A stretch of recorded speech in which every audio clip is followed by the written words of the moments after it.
Assalamu alaikum. Welcome you all to the presentation on pulmonary hemorrhage. Me, Dr. Habibur Rahman Bhuiya, resident year 3, neonatology, BSMU, Dhaka, Bangladesh.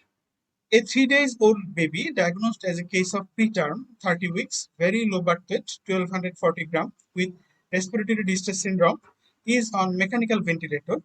Duty nurse noticed that baby has bloody secretions from the endotracheal tube during suctioning and desaturation.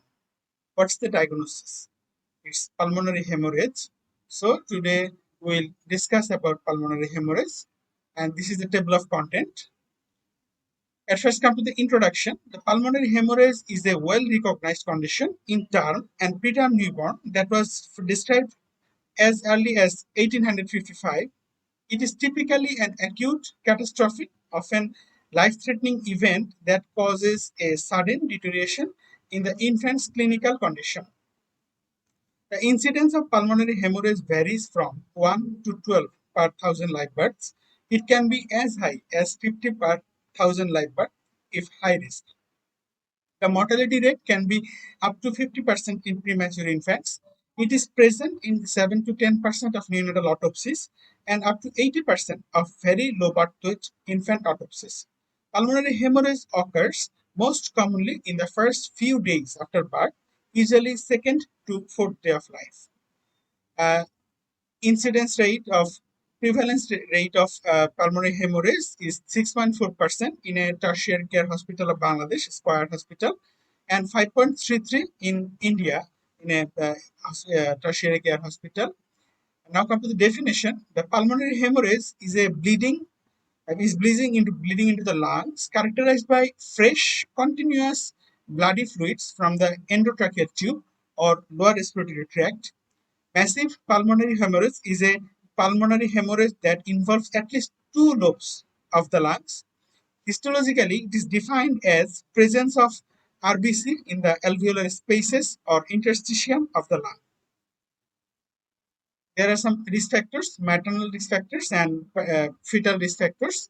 And in the maternal risk factors, we found that pregnancy-induced hypertension, toxemia, infection, bleeding disorders, and mother taking medication that anticoagulants, antitubercular drugs, vitamin K antagonists, lack of antenatal steroids in preterm labor.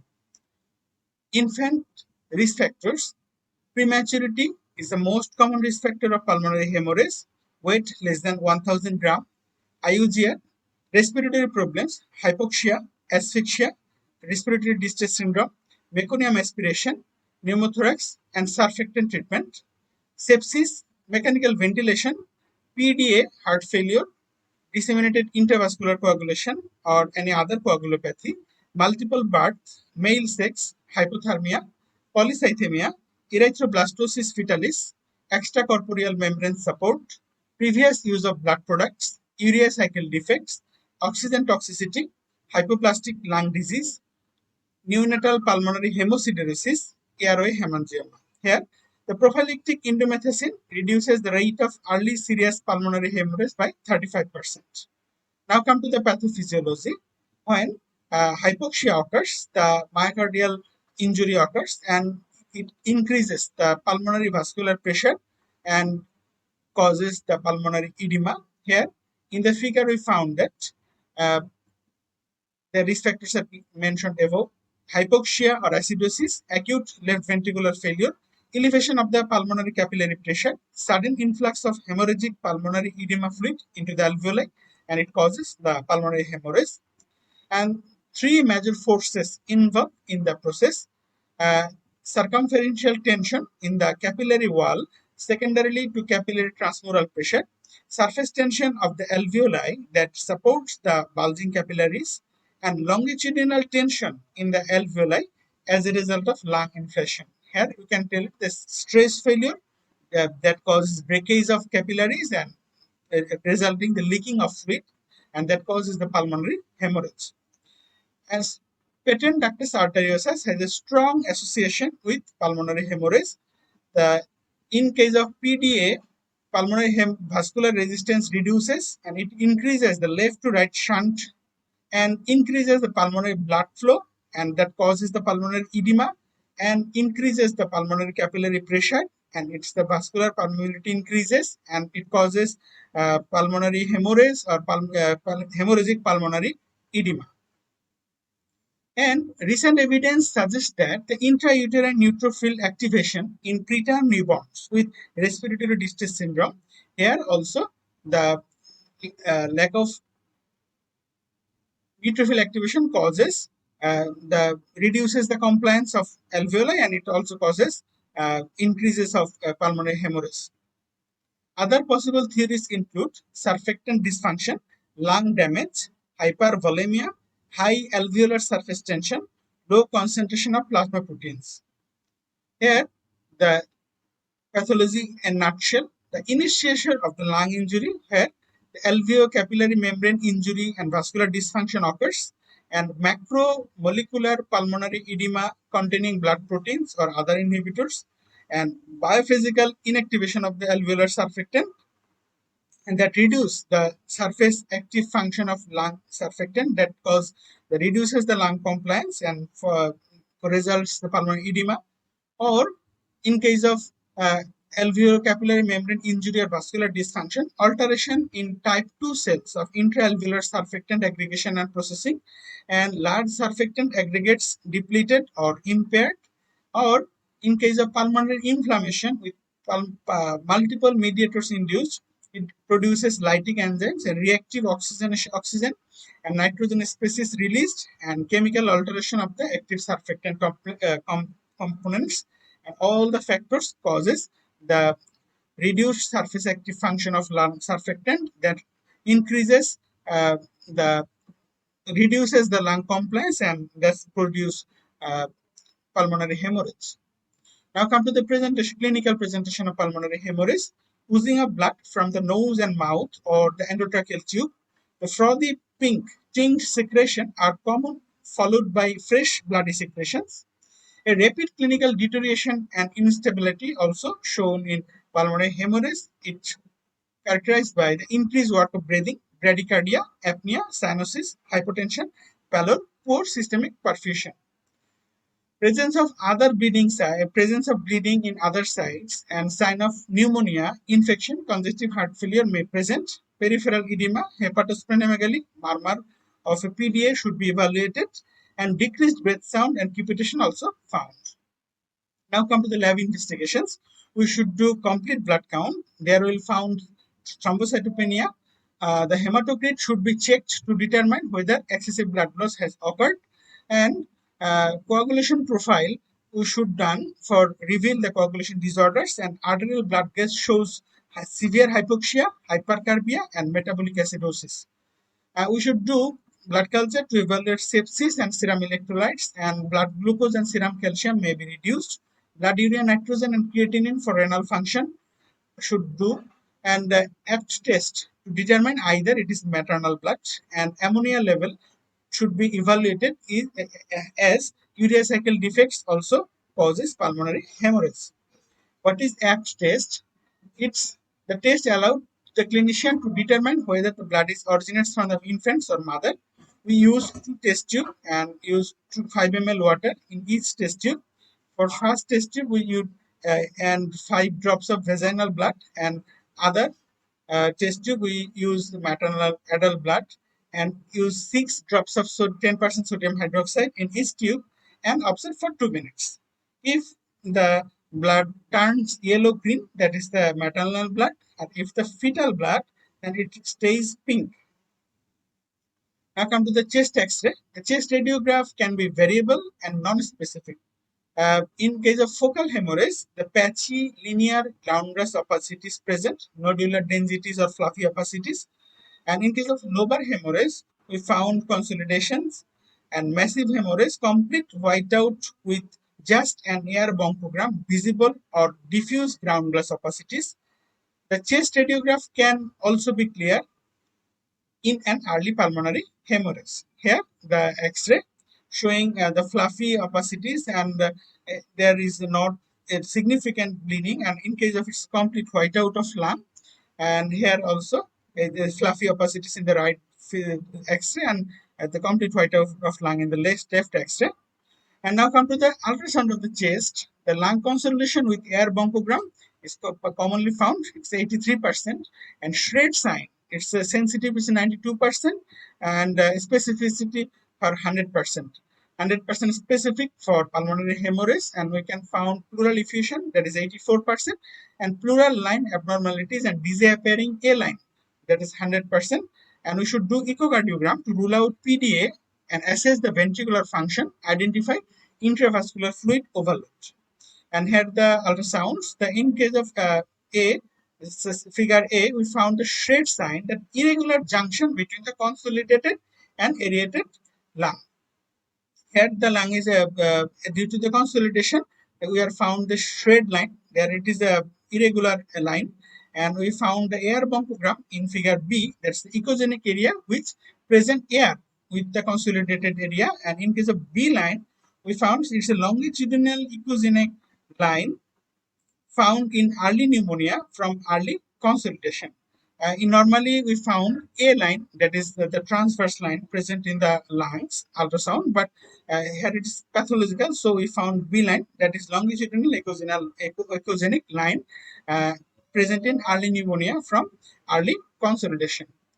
Now come to the differential diagnosis. The direct trauma to the airway due to any procedure, due to nasotracheal or endotracheal intubation, vigorous suctioning, back mask ventilation, or local trauma usually has smaller amount of bleeding with no clinical deterioration. Aspiration of maternal bloods, and you can exclude it by Abbs test, but not done commonly in our NICU. And hemorrhagic pulmonary edema, it's a common differential diagnosis. The fluid is not whole blood, but a mixture of plasma and blood with low hematocrit, usually 15 to 20% less below the expected venous than the venous hematocrit. Now come to the management outline. The management outline usually supportive, and our goal is to decrease and stop the hemorrhage, to identify the underlying etiology, and to improve the gas exchange and reduce the distress.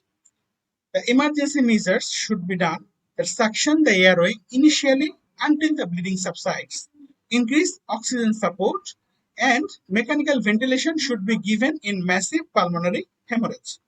If the baby is already in ventilator, we should increase the mean airway pressure, increase the positive and expiratory pressure up to 6 to 8 centimeter of water. It may be 10 to 12 centimeter of water also, and according to the NICE guideline, and it increase the inspiratory time and increase the peak inspiratory pressure. So when we increase the mean airway pressure or other positive and expiratory pressure, it inflates the alveoli, and it creates a temporary effect on the pulmonary capillaries, and that reduces that shrink the vessels and reduces the pulmonary hemorrhage and reduce the bleeding. And is it important to give to put the baby on ventilator in every child of pulmonary hemorrhage? No. In case of mild pulmonary hemorrhage, it is not essential if there is no clinical deterioration. And other support, the correct the blood pressure with volume expansion, colloidal fluids are recommended, and if needed, use inotropes. We should use PRBC transfusion to correct the blood volume and hematocrit if needed, and the correct acidosis by correcting hypovolemia, hypoxia, and low cardiac output, and treat the underlying cause. Other management to consider if the preceding methods are not effective. Here, the recommendations are controversial. There are not enough randomized control trial to establish these facts, but these recommendations are usually useful to manage the baby of pulmonary hemorrhage. So let's continue. The endotracheal tube administration of epinephrine or nebulized epinephrine. Here it's very useful and commonly practiced in NICU, and it's really helpful, but there is no research article on it, but it's recommended. And consider high frequency oscillatory ventilation and rescue surfactant. Consider using a single dose of surfactant after the infant is stabilized on the ventilator. high frequency oscillatory ventilator with pulmonary surfactant in combination may be used, and diuretics, steroids, recombinant factor 7A, and hemocoagulase and low molecular weight heparin also helpful in case of management of pulmonary hemorrhage. And now come to some journals. This journal taken from the American Academy of Pediatrics, the prevention and 8 months outcome of serious pulmonary hemorrhage in extremely low birth weight infants. The results from the trial of indomethacin prophylaxis preterms. They concluded the article as the extremely low birth weight infants with serious pulmonary hemorrhage have an increased risk of poor long-term outcome. Prophylactic indomethacin reduces the rate of early serious pulmonary hemorrhage mainly through its action on patent ductus arteriosus, and it is less effective after first week of life. And another journal from the Journal of Nanomaterials published in 2021, additional treatment with low molecular heparin provides a better patient outcome for neonatal pulmonary hemorrhage with unfractionated heparin treatment. They concluded that the additional treatment with low molecular heparin could provide a better patient outcome for neonatal pulmonary hemorrhage with unfractionated heparin treatment, as it could notably improve the pulmonary function and coagulation function and reduce the incidence of complications. Now come to the activated recombinant factor 7A. It works by activating the extrinsic pathway and binds to tissue factor, which ultimately seal the site of vascular injury. Effects is enhanced when platelets are co-administered, and in case of adults, we found some articles relevant to the cerebral venous thrombosis, but no articles related to it with neonates. And it is the coagulation cascades, and here the activated 7A works here in the extrinsic pathway. It works with the tissue factor and activates the factor 10, and that produces thrombin, and that activates the convert the fibrinogen to fibrin clot. In case of hemocoagulase, is a newer treatment option derived from Brazilian snake venom. It has a thromboplastin-like effect that converts prothrombin to thrombin and fibrinogen to fibrin. And now come to the prognosis. The prognosis is difficult to establish in part due to the difficulty in establishing a clinical diagnosis for this condition. Pulmonary hemorrhage was thought to be uniformly fatal before mechanical ventilation. Survivors of pulmonary hemorrhage require longer ventilator support and develop bronchopulmonary dysplasia, chronic lung disease, 60% of premature infants, and increase the incidence of cerebral palsy and cognitive delay, and increased risk of seizures and periventricular leukemia at 18 months of age. In a small research, they found that the outcome of pulmonary hemorrhage doesn't interfere the long-term neurodevelopmental delay or any lung issue, but it's not yet established. And now come to the take-home messages. The pulmonary hemorrhage is a bleeding into the lungs, which is characterized by the fresh continuous bloody fluid from the endotracheal tube or lower respiratory tract. It is acute, catastrophic, often life-threatening event that causes a sudden deterioration in the infant's clinical condition. The premature and high-risk baby should be taken care of exclusively. Early diagnosis and prompt management can reduce the fatality and long-term disability. This is the presentation. If you have any query, you may ask from in the comment section. Thank you.